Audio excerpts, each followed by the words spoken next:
Le conseil s'est réuni cet après-midi et il a décidé d'allonger la durée du crédit pour un certain nombre de biens de consommation. Ainsi, à partir du 1er février, si vous voulez acheter une voiture, une caravane, de l'ameublement, de l'équipement ménager, du petit outillage, vous pourrez avoir un crédit de 18 mois, alors que depuis le mois d'août, vous ne pouviez bénéficier que de 15 mois de crédit. De cette façon, pour l'ensemble des biens de consommation, pour l'ensemble du crédit à la consommation, la durée est maintenant unifiée, puisque, je le rappelle, la radio et la télévision ont bénéficié d'un régime de faveur jusqu'à présent, avec 18 mois de crédit. Le crédit à la consommation, c'est le crédit qui se définit par opposition au crédit immobilier, hypothécaire, puisque lorsque vous achetez une maison ou un appartement, l'établissement prêteur garantit en quelque sorte son prêt par la prise d'une hypothèque en droit français. Donc le crédit à la consommation, c'est tout ce qui finance les biens autres qu'immobiliers. L'homme, ça l'amuse aussi de regarder les petits moteurs. Et puis, ça l'intéresse de voir comment on a pu résoudre les problèmes mécaniques qui le passionnent. Je suis ravi que l'on mette au service de la femme des moyens si modernes de travailler. Mais j'ai l'impression que malgré tout, voyez-vous, depuis des milliers d'années que l'on s'intéresse aux arts ménagers, l'outil le plus parfait, le seul outil qui ravaude, qui lave, qui épluche les pommes de terre, qui soigne les enfants et qui sourit à son mari, c'est la femme. Alors n'hésitez pas, achetez une femme, achetez une femme, vous m'en direz des nouvelles.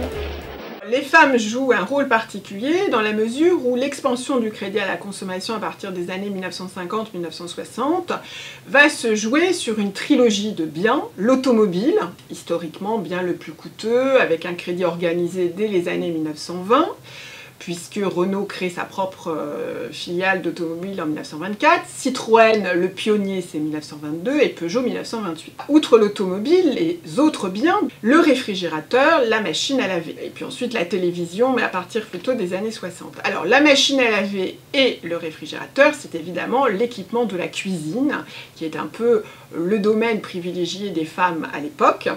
Et donc la femme, la mère au foyer, va jouer un rôle important dans les années 50 dans la promotion de ce type d'achat.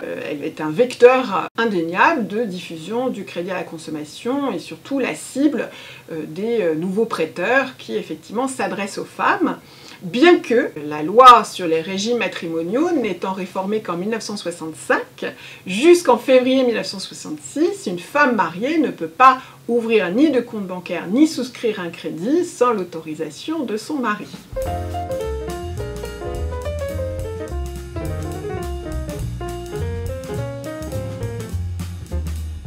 La nationalisation du crédit en 1945, l'objectif est très clairement de diriger les capitaux disponibles pour la reconstruction industrielle. Donc c'est un crédit à la production et la consommation des ménages n'est absolument pas prioritaire. D'ailleurs même les conditions de logement, c'est-à-dire le crédit immobilier, n'est pas prioritaire. Il faut attendre 1953-1954 et le célèbre appel de l'abbé Pierre pour qu'une véritable politique de la construction se mette en place et donc un crédit immobilier. Alors le crédit à la consommation, on est plutôt dans ce qu'on appelle la stigmatisation.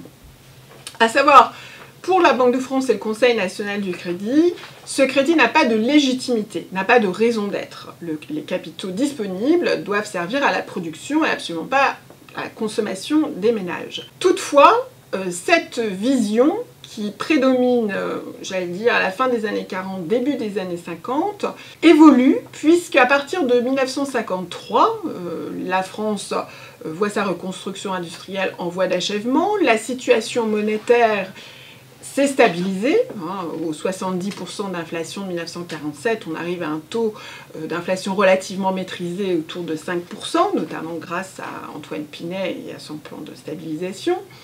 Et donc là, les conditions sont plus favorables et surtout il s'agit d'aider la croissance française en quelque sorte à se consolider.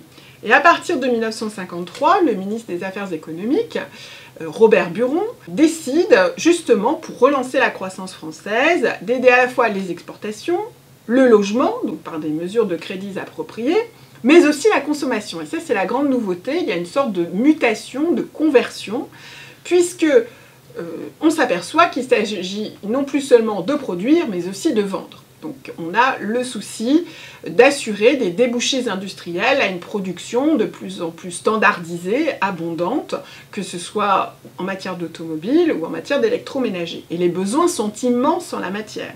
Donc ce crédit à la consommation va être progressivement légitimé en quelque sorte, mais légitimé comme j'allais dire, une nécessité pour assurer les débouchés industriels d'une industrie qui s'est reconstruite et donc qui a besoin de voir son marché s'élargir, et tout ceci s'effectue pour partie à crédit. Donc le crédit à la consommation gagne sa légitimité comme étant une aide en quelque sorte aux débouchés industriels, aux débouchés de la production française de biens dits de consommation, que ce soit l'automobile ou l'électroménager.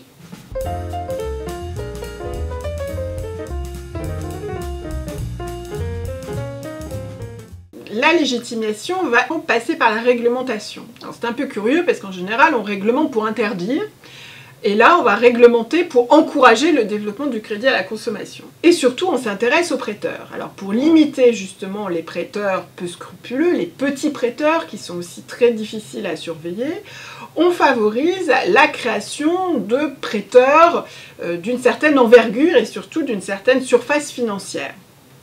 Alors, les prêteurs qui vont émerger à cette époque, c'est tout d'abord la Sofinco, qui a une sorte de double naissance, à la fois en 1951 et en 1954, et le CTLM, donc, qui est créé en 1953, et qui sont les deux prêteurs historiques.